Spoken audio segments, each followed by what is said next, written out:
Hello, friends. Welcome to this video on the Poor People's Campaign as part of the virtual plenary. This is the final video in the series and the 11th one. And this is our virtual plenary around provoking one another to love. And in this video, we're going to be looking at our commitment to the Poor People's Campaign. For the other videos and the other minutes, I've done a video on the minute, a video on the patterns that show up connected to that minute, and a spiritual practice. This one, I'm combining the minute and the practice.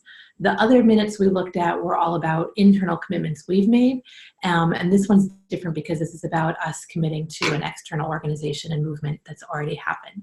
So welcome, my name's Lisa Graustein. I'm a member of Beacon Hill Meeting. My email's there if you have any feedback, and let's get going. So the Poor People's Campaign was founded in 1967, 1968 by Dr. Martin Luther King Jr. right before he was assassinated. And this is how he wrote about it. I think it is necessary for us to realize that we have moved from the era of civil rights to the era of human rights. When we see that there must be a radical redistribution of economic and political power, then we see that for the last 12 years, we have been in a reform movement.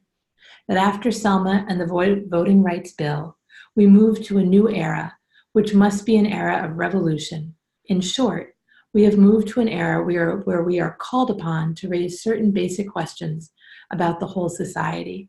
And so here King is talking explicitly about his movement from focusing on civil rights predominantly for African Americans in the United States to a much broader view of all people who are oppressed in society. And his work also expanded globally to include the ways that the US was expanding empire and harm around the world. And so in 1967, 1968, the Poor People's Campaign had three major pieces it was working on. First, there was a residential protest encampment in Washington, D.C. of several thousand people. And it was both a place where poor people could gather to protest and also gather to receive services of education and healthcare and other things that have been denied them in this country. There was a mobilizing of people to rally in DC, and a rally of over 50,000 people. And the mobilizing involved caravans from throughout the country, and particularly from rural and agricultural areas, as well as from impoverished neighborhoods in the cities that had been left behind. And there was a demand for an economic bill of rights that was asking for $3 billion in annual appropriation for a real war on poverty, congressional passage of full employment and guaranteed income legislation or guaranteed annual wage, and construction of 500,000 low-cost housing units per year until the slums throughout the country were eliminated. And remember, these are 1967 numbers, so today these numbers would be significantly expanded. The Poor People's Campaign was able to meet some of these goals, obviously didn't win all their demands, in large part because King and Robert Kennedy were assassinated, and a lot of the leadership shifted gears as a result. Today, the Poor People's Campaign has been revitalized, and it's being called the Poor People's Campaign, a national call for moral revival. And it's being led by the Reverend Dr. William Barber II. And it is expanding the work that King was doing. So it's focused on addressing systemic racism, poverty and inequality, ecological devastation, war economy and militarism, and seeking to recharge the national morality and reclaim a morality that this nation has never fully seen. Each of these areas of focus has specific demands. And so I'm just doing a quick overview in this video about the Poor People's Campaign. And I really encourage you to go to their webpage, read the principles, read the history, read the specific demands, and get involved if you're not already. There's 12 principles that the Poor People's Campaign is organized around, and so we're just going to go through each one of those. 1, we are rooted in a moral analysis based on our deepest religious and constitutional values that demand justice for all. Moral revival is necessary to save the heart and soul of our democracy.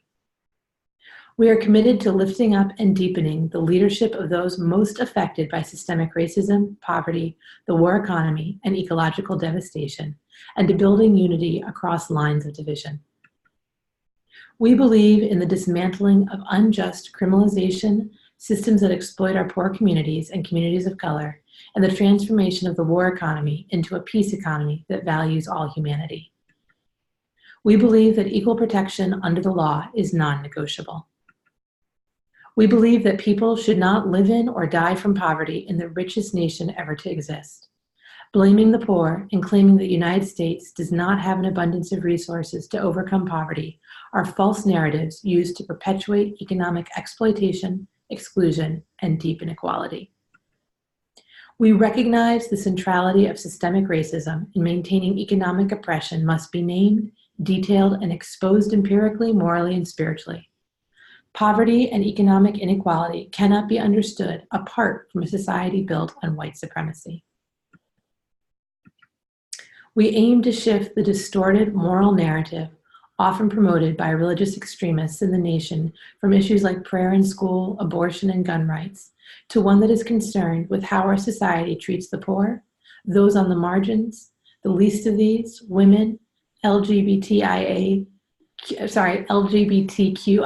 folks, workers, immigrants, the disabled, and the sick, equality and representation under the law, and the desire for peace, love, and harmony within and among nations. We will build up the power of people and state-based movements to serve as a vehicle for a powerful moral movement in the country and to transform the political, economic, and moral structures of our society. We recognize the need to organize at the state and local level. Many of the most regressive policies are being passed at the state level, and these policies will have long and lasting effect, even past executive orders. The movement is not from above, but below. We will do our work in a nonpartisan way. No elected officials or candidates get the stage or serve on the state organizing committee of the campaign. This is not about left and right, Democrat or Republican. It is about right and wrong. We uphold the need to do a season of sustained moral direct action as a way to break through the tweets and shift the moral narrative. We are demonstrating the power of people coming together across issues and geography and putting our bodies on the line to issues that are affecting all of us. The campaign and all its participants and endorsers embrace nonviolence. Violent tactics or actions will not be tolerated. So I invite you, if you're listening to this as a podcast or a video, to pause and go back through and reread those at your own pace, to focus on the ones that are either new to you or particularly speak to you, to take some time to sit with the language. I don't want to talk about it a lot because those would be my words, and the Poor People's Campaign is so clear in who they are and what they are doing. So I wanted to take a minute, though, however, to look at our minute that we approved last summer in 2018 around the Poor People's Campaign. 50 years after Martin Luther King Jr. and others launched the first Poor People's Campaign, the plight of the poor has not improved, but rather it has declined. The 2018 Poor People's Campaign, a national call for moral revival, is actively engaged in confronting systemic racism, systemic poverty, the war economy, and ecological devastation as it works to shift the distorted moral narrative of our country. The New England Yearly Meeting recognizes the work of the Poor People's Campaign as a spirit-led public witness.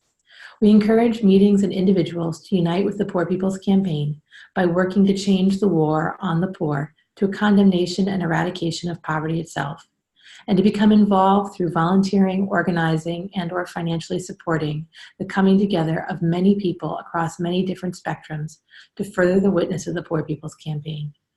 Meetings and quarters are urged to discern whether they are led to make a formal commitment to endorse the 2018 Poor People's Campaign by publicly declaring agreement with the principles, vision, goals, and activities of the campaign. There's a link to the webpage. And fulfilling the additional commitments cited by the campaign. New England Yearly Meeting further recommits to the recommendations of our minute 1968-53, Concern for Awareness, to educate ourselves about the sources and causes of systemic poverty and racism, especially as these malformations reside within ourselves. Through active support, engagement, and prayer, we unite with efforts to build a beloved community where all people are loved and cared for. So when we approved this last summer, many of us had not read through the principles and weren't fully aware of what all the Poor People's Campaign was doing.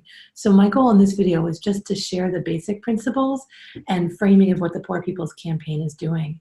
And as with many of the minutes we've looked at, there's both a level of commitment and a level of aspiration in this minute. So we are aspiring to support the Poor People's Campaign. There are friends and a few meetings throughout New England that are actively involved in the work of the Poor People's Campaign, but many of us have not yet engaged. And so this minute in many ways is aspirational and an invitation for us to step in and engage. And we've now declared and made public our commitment. And so, whereas in previous videos, I've really looked at what are the patterns and what are the practices, I want to name the main pattern here is that we write these aspirational minutes, and it's now on us to not make them aspirational, but to make them real. And that the Poor People's Campaign to addressing systemic racism, poverty, inequality, ecological devastation, the war economy and militarism, and national morality align with the other minutes we've looked at in these virtual plenaries, and some we haven't. So our commitment to repudiating the doctrine of discovery is inherent to systemic racism and poverty and ecological devastation and the war economy and our national morality. Our commitment to challenging white supremacy touches on all of these. Our commitment to reduce our carbon footprint by 10% directly directs ecological devastation.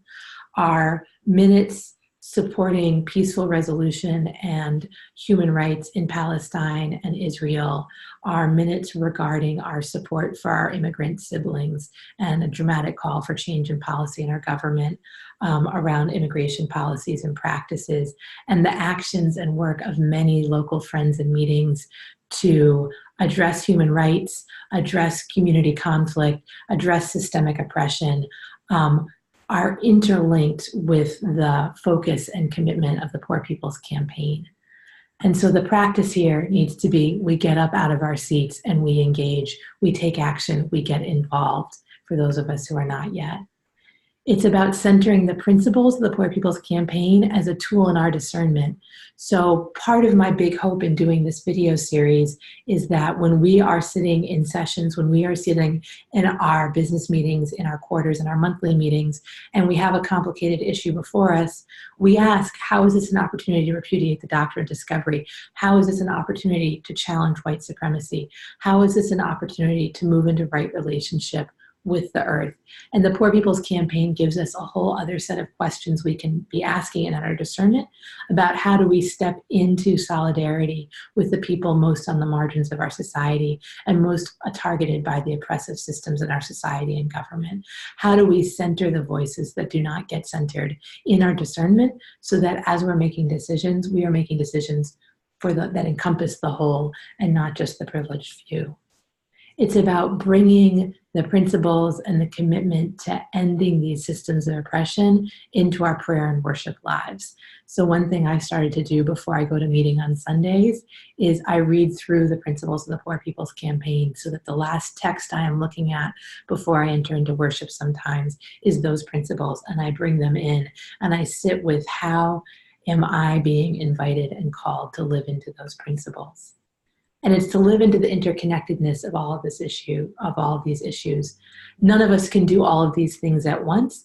And so it's understanding that within our meetings, within our quarters, within the yearly meeting, and within the wider body of friends and people of faith and people working for justice in this world, we all need to do our part. And so what I'm called to do might look different than what you're called to do, but I understand that your work is my work and my work is your work. And so when I'm talking about structural racism, I'm also talking about environmental justice. And when you are working on immigration rights, you are part of the fabric of that work, and where we can live into that interconnectedness and work to support and sustain each other in the way that the Poor People's Campaign calls us to cross every line of division and work together to lift up, to center the people who are most targeted, and to bring justice.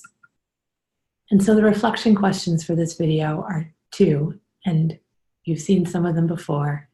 The first, as you engaged with this, what did you notice in your body? How are you feeling right now, physically, emotionally, energetically?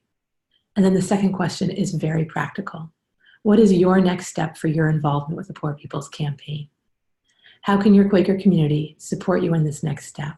And please share the answer to the second part of that question with someone in your Quaker community or in your faith community. We can only do this together, and we can be so powerful together. Thank you, friends.